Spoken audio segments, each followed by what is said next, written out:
Class 10 chapter 6 similar triangle. पहले हम लोग जरा समझते हैं सिमिलर ट्राइंगल क्या होते हैं।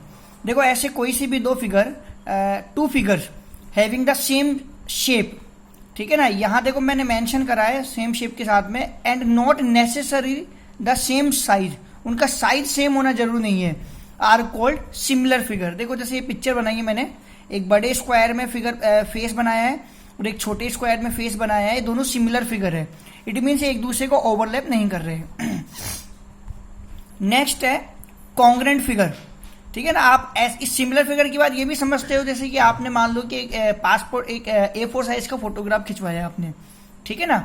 अब उसी का आपने पासपोर्ट बनवा लिया, मतलब पासपोर्ट साइज का फोटोग्राफ बनवा लिया, तो इसका मतलब ये तो नहीं है ना कि वो बिल्कुल इक्वल साइज के हैं, लेकिन फिगर तो सेम है ना। तो ये सिमिलर फिगर होते हैं जो दिखने में बिल्कुल एक जैसे हो। नेक्स्ट बात करते हैं कॉन्ग्रेंट फिगर। तो ऐसे दो फिगर, ठीक है ना, जिनका साइज, ठीक है ना, और शेप दोनों इक्वल हो, आर कॉल्ड कॉन्ग्रेंट फिगर। इसका मतलब है एक दूसरे को क्या कर लेते हैं, ओवरलैप कर लेते हैं। आप इस बात को ऐसे भी समझ सकते हैं जैसे आपकी हाथ की हथेलियां, ये आप जब दोनों हथेलियों को एक साथ रखते हो, हाथ फोल्ड करते हो, तो एक दूसरे को क्या कर लेती है, ओवरलैप कर लेती है। इसके भी यहाँ पर एक रिजल्ट निकलता है, all congruent figure are similar. सारे कॉन्ग्रेंट फिगर सिमिलर होते हैं, बट नॉट नेसेसरीली कि सारे सिमिलर फिगर भी क्या हो, कॉन्ग्रेंट हो, ठीक है ना। अब इस सिमिलरिटी ऑफ ट्राइंगल के लिए क्या होता है, अगर मान लो टू ट्राइंगल्स आर सिमिलर, अगर दो ट्राइंगल आपको सिमिलर दे रखे हैं, आप ये देखो ये जो साइन है ना, ये सिमिलर का साइन है, सिमिलरिटी का साइन है, और ये कॉन्ग्रेंसी का साइन है। टू ट्राइंगल्स आर सिमिलर, अगर दो ट्राइंगल सिमिलर हो तो इफ एंड ओनली इफ, वो कब हो सकते हैं, मतलब उनके साथ में क्या क्या रिजल्ट आपके पास होंगे, if and only if their corresponding angles are equal. अगर दो ट्राइंगल सिमिलर है ना, इसका मतलब है कि उनके कोरस्पॉन्डिंग एंगल्स क्या होंगे, बराबर होंगे, और their corresponding side are the same ratio, और उनकी कोरस्पॉन्डिंग साइड क्या होगी, सेम रेशियो में होगी। अभी मैं बात आपको थोड़ा आगे बताऊंगा, ठीक है ना, डायग्राम बना के इस बात को समझाऊंगा। यहाँ देखिए जब हम कॉन्ग्रेंस ऑफ ट्राइंगल करते हैं ना, तो हम इन 9th क्लास में आपने 5 रूल्स पढ़े थे, side side side, side angle side, angle side angle, angle angle side, और एक राइट एंगल हाइपोटेनियस साइड, ठीक है ना। जब आप सिमिलरिटी ऑफ ट्राइंगल पढ़ते हो ना, तो ये 5 रूल तो आपके पास एज इट इज है ही। इनके अलावा आपके पास डबल ए हो जाता है और एक आपके पास ट्रिपल ए हो जाता है। डबल ए मतलब एंगल एंगल, ट्रिपल ए मतलब तीनों एंगल। वो तो डबल एंगल अगर दो ट्राइंगल के बराबर, तो तीसरा एंगल भी ऑब्वियसली बराबर ही होगा, ठीक है ना। अभी क्या है, आपके पास जो चैप्टर 6 है उसमें एक तो ये वाला ट्रिपल एस रूल और एक साइड एंगल साइड, ये रूल आप मान लीजिए ऑलमोस्ट सवालों में 1% 2% ही काम में आएगा, लेकिन डबल ए और ट्रिपल ए रूल जो रूल है वो सिमिलरिटी ऑफ ट्राइंगल में 99-98% तक काम में आएगा, ठीक है ना। बस इन दो रूल्स की वजह से भाई ये दो एडिशनल रूल्स ऐड हो गए इसके अंदर, इसलिए सारे सिमिलर फिगर क्या नहीं होते हैं, कॉन्ग्रेंट फिगर नहीं होते हैं। देखो ट्रिपल एस रूल की बात करते हैं। जब हम 9th क्लास में कॉन्ग्रेंसी ऑफ ट्राइंगल करते थे तो हम ट्रिपल एस रूल लगाते थे, ए बी बराबर P Q each 5 centimetre, B C बराबर क्यू आर 6 सेंटीमीटर, और ए सी बराबर पी आर 7 सेंटीमीटर, और हम ट्रिपल एस से इसको कॉन्ग्रेंट लिखते थे। लेकिन सिमिलरिटी ऑफ ट्राइंगल में जब हम ट्रिपल एस लगाएंगे ना, तो वो कैसे लगता है, देखो आप, ये ट्राइंगल है, इसका मेजरमेंट है 5, 6 और 7। ये पी क्यू आर ट्राइंगल है, मेजरमेंट है 10, 12 और 14, ठीक है ना, 14। अब आप देखो मैंने क्या करा है, A B upon P Q मतलब 5/10, 1/2, B C upon Q R 6/12 मतलब 1/2, और A C upon P R 7/14 मतलब 1/2। तो आप देखो ये रेशो बराबर आ रहा है ना।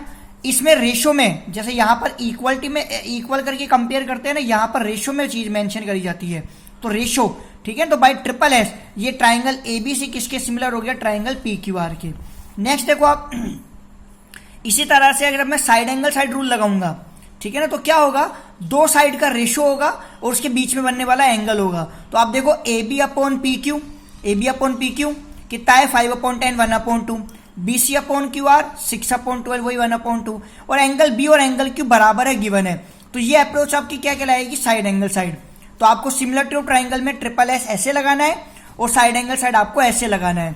इसी तरह से देखो अगर मान लो आपको डबल ए रूल लगाना है, तो डबल ए रूल देखो, ये ट्राइंगल ए बी सी है, P Q R, angle A angle P के बराबर गिवन है, एंगल बी एंगल क्यू के बराबर गिवन है। तो आपने क्या बोला, bye double A similarity rule, ठीक है ना। अब देखो पहले आपने एंगल ए लिया है, फिर एंगल बी लिया है इस वाले ट्राइंगल में, तो पहले आप लिखोगे ए फिर लिखोगे बी, तो A B C then similar. इधर देखो इस वाले पी क्यू आर ट्राइंगल में पहले पी लिया है फिर क्यू लिया है, तो आप बोलोगे पी क्यू आर, तो triangle P Q R. Order कैसे लिखना है, जैसे आपने एंगल लिए, पहले ए लिया फिर बी लिया, तो आपने लिखा ABC, इधर से आपने P लिया और Q लिया पहले, तो पहले P फिर Q लिया, तो PQR, इसी ऑर्डर से आपको सिमिलरिटी लिखनी है। अब ऐसे ट्रिपल ए में आ जाओ भाई, ट्रिपल ए में क्या हो जाएगा, जैसे A बराबर P दे रखा है गिवन, B बराबर Q दे रखा है गिवन, देखो सिंगल मार्किंग है, ये डबल मार्किंग है, ये ट्रिपल मार्किंग है, और एंगल C बराबर एंगल R गिवन, तो बाय ट्रिपल ए। अब आपने ऑर्डर क्या लिया है ABC, तो आप पहले ट्राइंगल लिखोगे ABC सिमिलर, इधर से लिया है PQR, तो आप लिखोगे PQR। ऑर्डर का बहुत ध्यान रखना है आपको, ठीक है, ऑर्डर लिखना बहुत इंपॉर्टेंट है इसके अंदर। अभी बात करते हैं कुछ इंपॉर्टेंट रिजल्ट और है। अगर टू ट्राइंगल्स आर सिमिलर, अगर आपको मान लो दो ट्राइंगल सिमिलर है, इफ एंड ओनली इफ, तो क्या किस कंडीशन उसमें क्या रिजल्ट आपको मिलेंगे, क्या रिजल्ट ऑब्टेंड होंगे कि उनके जो कोरस्पॉन्डिंग एंगल होंगे बराबर होंगे, उनकी जो कोरस्पॉन्डिंग साइड होगी वो क्या होगी, प्रोपोर्शनल में होगी। देखो इस बात को समझो, जैसे दोनों ट्राइंगल दे रखे सिमिलर, मतलब ABC ट्राइंगल PQR के सिमिलर गिवन है, तो आप जो प्रॉपर्टी नंबर 2 लिखी है मैंने, their corresponding sides are in same ratio, तो देखो मैंने यहाँ पे लिखा है ABC सिमिलर टू PQR, तो मैं कैसे लिखूंगा, AB अपॉन PQ बराबर BC अपॉन QR बराबर AC अपॉन PR, मतलब this upon this equal to this upon this equal to this upon this.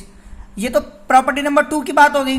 Property number 1 थी देयर कोरस्पॉन्डिंग एंगल्स आर बराबर, तो एंगल देखो पहले A है और इधर पहले P है, तो एंगल A बराबर एंगल P, इधर B है उसके बाद Q है इधर भी, तो B बराबर Q, फिर यहाँ C है फिर यहाँ R है, तो एंगल C बराबर R। तो ये जो ऑर्डर जो लिखा है ना, ये दैट इज द इंपॉर्टेंट। ये आपने अगर सही लिखा है ना, तो आपने सिमिलरिटी ऑफ ट्राइंगल में आपने 90% सवाल सॉल्व कर लिए है, बस 10% आपको जो मेथड अप्लाई करना है वो। अब बात करते हैं थ्योरम 6.1 की, ठीक है ना, और थ्योरम 6.1 है आपकी BPT, जिसकी फुल फॉर्म है बेसिक प्रोपोर्शनल थ्योरम, और इसका दूसरा नाम है थेल्स थ्योरम। इसको थेल्स थ्योरम के नाम से भी एग्जाम में पूछते हैं, इंपॉर्टेंट है। टोटल मिला के 5 थ्योरम से इस चैप्टर के अंदर जो इंपॉर्टेंट है उनमें से एक थ्योरम बोर्ड एग्जाम में कंफर्म आती है। बात करते हैं हम इसका स्टेटमेंट क्या बोलता है, to prove that if a line drawn parallel to one side of a triangle, अगर ट्राइंगल की किसी एक साइड की एक पैरेलल लाइन बनाई जाए, ठीक है ना, to intersect the other two side in distant point, और वो जो पैरेलल लाइन है वो बची हुई दो साइड को दो अलग अलग पॉइंट पर काटेगी, डिस्टेंट पॉइंट का मतलब अलग अलग पॉइंट पर काटेगी। The other side are divided in the same ratio, तो वो जो अदर साइड है वो सेम रेशियो में डिवाइड होएगी। तो आप देखो ध्यान से, ये है मेरा ट्राइंगल ABC, मैंने इस BC की एक लाइन पैरेलल ड्रॉ बनाई, DE पैरेलल टू BC। ये सवाल में इतनी बात वो कह रहा था कि DE BC के पैरेलल, तो ये मेरी गिवन में एंट्री हो जाएगी, ठीक है ना। अब उसने ये बोला है आगे, ये जो D और E है ना, ये AB और AC को डिस्टेंट पॉइंट पर काट रही है, मतलब DE लाइन AB को D पर और AC को E पर काट रही है, मतलब डिस्टेंट पॉइंट पर काट रही है। अब आपको कह रहा है क्या प्रूफ करो, AD अपॉन DB बराबर AE अपॉन EC, it means this upon this equal to this upon this. तो देखो मैंने क्या किया है, सबसे पहले गिवन में तो लिखा है DE पैरेलल टू BC, और ये 2 प्रूफ में आ जाएगा आपका AD अपॉन DB बराबर AE अपॉन EC। डन। अभी बात करते हैं, कोई भी थ्योरम बिना कंस्ट्रक्शन के पूरी नहीं होती है, तो यहां भी हमें कंस्ट्रक्शन करना पड़ेगा। कंस्ट्रक्शन में मैंने क्या करा है, B को E से ज्वाइन करा है, D को C से ज्वाइन करा है, EF परपेंडिकुलर ड्रॉ करा है AB पर, और DG परपेंडिकुलर बनाया है मैंने किसके ऊपर, AC के ऊपर, ठीक है। डन। आगे आपको बात समझ में। अब आप देखिए इसके बाद आपने 9th क्लास में चैप्टर नंबर 9 पढ़ा था, area of parallelogram, area of triangle and parallelogram. वहां आपने पढ़ा था अगर कोई भी दो ट्राइंगल या कोई भी दो पैरेललोग्राम सेम बेस पर हो और बिटवीन सेम पैरेलल लाइंस हो तो उनके एरिया बराबर होते हैं। तो लेट्स सी, यहाँ DE और BC को देखिए, ये दोनों पैरेलल लाइंस हैं, और DE को अगर बेस मानता हूं तो DE से बनने वाला ट्राइंगल है DEB और DEC, तो ये दोनों पैरेलल लाइन के बीच में और सेम बेस पर बन रहे हैं, तो इन दोनों ट्राइंगल के देखो एरिया मैंने बराबर लिख दिया, और रीजन लिख दिया है if two triangles are on the same base and between the same parallel line are equal in area, ठीक है ना। अब हमें करना क्या है, मेरी बात को ध्यान से समझिएगा, मैं ट्राइंगल ADE का एरिया निकालूंगा, एक बार तो AB के बिहाफ पर और एक बार निकालूंगा AC के बिहाफ पर। अब मेरी बात दोबारा सुनिएगा, ये जो साइड AB है ना, पहला हिस्सा अपना AB से सॉल्व होगा, क्योंकि हमारी प्रूविंग में चाहिए AD अपॉन DB बराबर AE अपॉन EC, तो पहला पार्ट हम करेंगे AB वाली साइड से। तो सबसे पहले देखो आप, मैं ट्राइंगल ADE का एरिया निकाल रहा हूं, और अपॉन में क्या लिख रहा हूं, एरिया ऑफ डीईबी, ये जो अपन ने ये निकाले है ना, मतलब एक तो आपको एरिया एडी, जो ट्राइंगल एडी है ना, इसका एरिया 2 बार निकालना है, उसके अलावा इन दोनों ट्राइंगल का एरिया निकालना है। तो पहले एडीई के साथ में अपॉन में लेंगे हम डीईबी, तो area ADE upon area DEB. अगर मैं एडीई का एरिया बात करूं तो फॉर्मूला होता है half into base into height. अब आप ध्यान से समझना, ये जो ईएफ है ना, ईएफ वो परपेंडिकुलर है एबी पर। देखो मैं मेंशन कर रहा हूं, ईएफ जो है वो परपेंडिकुलर है एबी पर, ये पूरी ईएफ एबी पे परपेंडिकुलर है। तो इसका सीधा सीधा सा मतलब हो गया कि ईएफ एडी पे भी परपेंडिकुलर होगी। ईएफ किस पे परपेंडिकुलर होगी? एबी पर भी। तो इसका मतलब है ईएफ तो बन गया परपेंडिकुलर और एडी बन गया आपका बेस। तो ऊपर वाले ट्राइंगल के लिए लिख दूंगा मैं half into AD into EF, मतलब half into base into height. Base मेरा कौन है? एडी, हाइट मेरी है ईएफ। अब बात करते हैं नीचे वाले ट्राइंगल डीईबी की, ठीक है ना। अब डीईबी ट्राइंगल में मैंने लिखा है हाफ इंटू बेस, बेस मैंने लिखा है बीडी को, हाइट मैंने लिखा है ईएफ को। हाइट मैंने ईएफ को क्यों लिखा है? तो आप ध्यान से देखो मेरी बात को, आपके पास 2 तरह के ट्राइंगल होते हैं। एक ट्राइंगल तो होता है acute angle triangle. Acute angle triangle के अंदर क्या होता है? हाइट होती है अंदर। और एक होता है ऑब्ट्यूस एंगल ट्राइंगल, और ऑब्ट्यूस एंगल ट्राइंगल के अंदर हाइट हमेशा क्या होती है? बाहर की तरफ। हाइट कहाँ होती है? बाहर की तरफ। तो आप इसको देखो, आप इसे बीडीई को देखो, ये जो बीडीई है ये एक ऑब्ट्यूस एंगल ट्राइंगल है जिसकी हाइट है बाहर ईएफ, और इसका बेस आपका ये इतना, ये बेस हो जाएगा आपका इतना। तो ये बेस आपका क्या है? बीडी। तो आपका कितना हो गया? ये half into BD into EF. Half से हाफ कट गया, ईएफ से ईएफ कट गया, एडी अपॉन बीडी आपकी क्या हो गई? इक्वेशन नंबर 2 हो गई आपकी। ये इक्वेशन नंबर 1 थी यहाँ पर। डन। अभी एबी का मेरा सारा काम हो गया है। अब बात करेंगे हम एसी वाली साइड की। अब एसी वाली साइड पर आ जाओ तो वापस से एडीई का एरिया निकालूंगा। अब ये तो यूज में ले चुका हूं, अब अपॉन में लूंगा डीईसी, क्योंकि अब एसी का हिस्सा करेंगे। तो एडीई अपॉन डीईसी का एरिया बराबर, इधर बात करो एडीई पर सेम चीज, ये जो डीजी है वो थी परपेंडिकुलर एसी पर, तो अब डीजी किस पे परपेंडिकुलर हो जाएगी? एई पर। तो बेस एई और हाइट डीजी, तो हाफ इंटू एई इंटू डीजी। अपॉन में आ जाओ नीचे इस वाले पर डीईसी पर, अगेन ऑब्ट्यूस ट्राइंगल, बेस बन जाएगा ईसी और हाइट बन जाएगी डीजी। तो half into EC into DG, half से हाफ कट गया, डीजी से डीजी कट गया, रह गया आपके पास कौन? एई अपॉन, मतलब एई अपॉन ईसी। अब इसमें भी आप देखो ध्यान से, ये जो आपका डीईसी का एरिया है ये रहा, देखो ये किसके बराबर है? डीईबी के। तो देखो मैंने अगले स्टेप में यहां पर नीचे डीईसी की जगह लिख दिया डीईबी फ्रॉम इक्वेशन नंबर 1, इसको इक्वेशन 3 बोल दिया। इक्वेशन 2 और इक्वेशन 3, दो इक्वेशन सेकंड थर्ड को कंपेयर कर लो, दोनों का लेफ्ट हैंड साइड बराबर है, तो लेफ्ट हैंड साइड तो हट जाएंगे और बराबर में कौन हो जाएगा? एडी अपॉन डीबी बराबर एई अपॉन ईसी। ये आपकी थ्योरम नंबर 6.1 प्रूफ हो गई है। अभी थ्योरम नंबर 6.2 देखते हैं, जो बीपीटी की कन्वर्ज है। और वो बीपीटी जो कन्वर्ज है उसका स्टेटमेंट क्या है? To prove that if a line divide any two side of a triangle in the same ratio, उल्टा है, यहां पर रेशियो दे रखा है आपको गिवन एडी अपॉन, मतलब एडी अपॉन डीबी बराबर ए अपॉन एसी गिवन है, ठीक है ना। आगे आपको क्या बोल रहा है? Then the line is parallel to the third side. तो जो डिवाइड करने वाली लाइन है ना डीई, वो तीसरी के पैरेलल हो। वहां पर ये गिवन था कि पैरेलल है, वहां पर ये प्रूफ करना था। यहां पर ये गिवन है और प्रूफ क्या करना है? D parallel to BC. अब कंस्ट्रक्शन देखो, यहां पर मैंने जो अज्यूम करा, एक गलत कंस्ट्रक्शन, रॉन्ग अजम्पशन किया है। मैंने डीई डैश को पैरेलल माना है बीसी के, जो आप देखो तो प्रैक्टिकल तौर से संभव ही नहीं है, लेकिन मैंने इसको रॉन्ग अजम्पशन करके डीई डैश को पैरेलल मान लिया बीसी को, क्योंकि मैं बीपीटी यूज में लेकर कन्वर्ज ऑफ बीपीटी को सॉल्व करूंगा। देखो एडी अपॉन डीबी बराबर ए अपॉन ईसी, ये तो गिवन था, तो इक्वेशन नंबर 1 हो गई।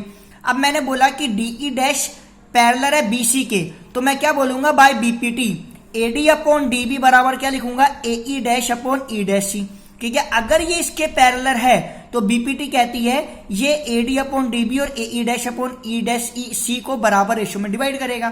तो ये इक्वेशन नंबर 2 बाय बीपीटी। 1 और 2 को कंपेयर कर लो, ये लेफ्ट हैंड साइड का रेशियो हटा दो और राइट हैंड साइड का रेशियो बराबर कर दो। तो ये लो मैंने बराबर कर दिया राइट हैंड साइड का रेशियो। अभी मैंने क्या करा है? दोनों तरफ 1 को ऐड कर दिया है। तो ए अपॉन, आप देखो ध्यान से, पहले इसको देखो, आप पहले देखो, आप ए अपॉन ई सी, ये रहा, बराबर आ रहा है ए डैश अपॉन ई डैश सी के। तो थोड़ा सा अजीब सा नहीं है कि ए अपॉन ई सी और ए डैश अपॉन ई डैश सी के बराबर आए? तो पॉसिबल ही नहीं लग रहा है। इसको सॉल्व, इस समस्या को सॉल्व करने के लिए मैंने क्या करा? +1 कर दिया बोथ द साइड। तो by adding 1 both the side, तो आप देखो मैंने +1 लगा दिया बोथ द साइड।